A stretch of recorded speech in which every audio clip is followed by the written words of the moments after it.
வணக்கம் தோழர்களே. இன்றைக்கி பார்த்தீங்கன்னா ஜூன் 22, 2024 உடைய கரண்ட் அஃபேர்ஸ் பார்க்க போகிறோம். வாங்க வீடியோக்குள்ளே போகலாம். முதல்ல பார்த்தீங்கன்னா பொதுத் தேர்வுகள் சட்டம் 2024 இது இயற்றப்பட்ட தேதி அப்படின்னு பார்த்தீங்கன்னா ஜூன் 21, 2024.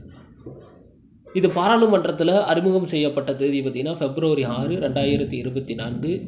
இதற்கான நோக்கம் பார்த்திங்கன்னா பொதுத் தேர்வுகளில் நியாயமற்ற வழிமுறைகளை பற்றின தடுத்தல். இதற்காக சிறை தண்டனை பார்த்திங்கன்னா 3 to 5 வருடங்கள். இதற்கான அபராதம் பார்த்திங்கன்னா குறைந்தபட்சம் 10 லட்சம்.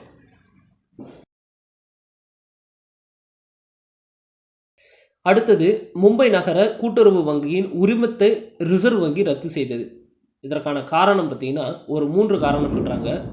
முதல் காரணம் பார்த்திங்கன்னா போதிய மூலதனம் இல்லை, ரெண்டாவது வருவாய் வாய்ப்புகள் இல்லை, மூன்றாவதாக பார்த்திங்கன்னா வங்கி ஒழுங்குமுறை சட்டம் 1949 தேவைகளை பூர்த்தி செய்ய தவறியது.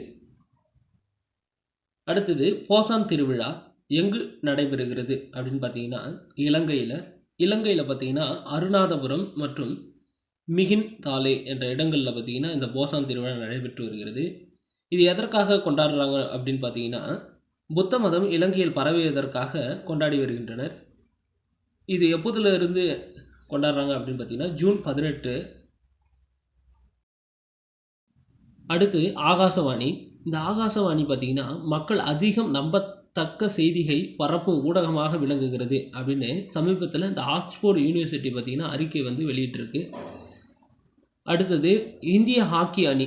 இந்த இந்திய ஹாக்கி அணியோடைய ஆதரவாளராக அதாவது ஸ்பான்சராக ஒடிசா அரசு 2036 வரை செயல்படும் என்ற செய்தி பார்த்திங்கன்னா வெளிவந்திருக்கு.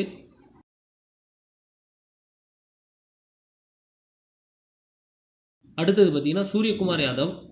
இந்த சூரியகுமார் யாதவ் பார்த்திங்கன்னா T20 போட்டியில் உலகின் அதிகமான மேன் ஆஃப் த மேட்ச் அப்படின்ற விருதினை பெற்று உலக சாதனை படைத்துள்ளார். அடுத்ததாக தமிழக அரசால் மாநில மனித உரிமைகள் ஆணையத்தின் தலைவராக நியமனம் செய்யப்பட்டவர் யாருன்னு பார்த்தீங்கன்னா நீதிபதி எஸ் மணிக்குமார் அவர்கள்.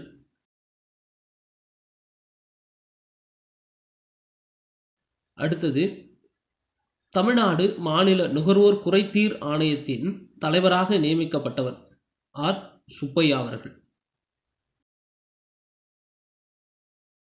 அடுத்து பார்த்தீங்கன்னா 18வது மக்களவையின் தற்காலிக சபாநாயகராக நியமிக்கப்பட்டவர் யாருன்னு பார்த்தீங்கன்னா பர்துருஹரி மக்தாப் என்பவர் தான் 18வது மக்களவையின் தற்காலிக சபாநாயகராக நியமிக்கப்பட்டவர். இதற்கான ஆர்டிகல் பார்த்தீங்கன்னா 95 பார்த்தீங்கன்னா 1. இறுதியாக பார்த்தீங்கன்னா உலகின் மிக உயரமான ரயில் பாலமான ஜெனாப் ரயில் பாலம் எங்கு அமைந்துள்ளது அப்படின்னு பார்த்தீங்கன்னா ஜம்மு அண்ட் காஷ்மீர். இது இந்த ஜெனாப் ஆற்றிலிருந்து எவ்வளவு உயரத்தில் அமைந்திருக்கு அப்படின்னு பார்த்தீங்கன்னா 359 மீட்டர். ஓகே, நன்றி தோழர்களே. இன்றைக்கான கரண்ட் அஃபேர்ஸ் அவ்வளோதான். மறக்காமல் சேனலை பார்த்தீங்கன்னா ஃபாலோ பண்ணுங்கள், சப்ஸ்கிரைப் பண்ணுங்கள், ஷேர் பண்ணுங்கள். Okay, thank you guys.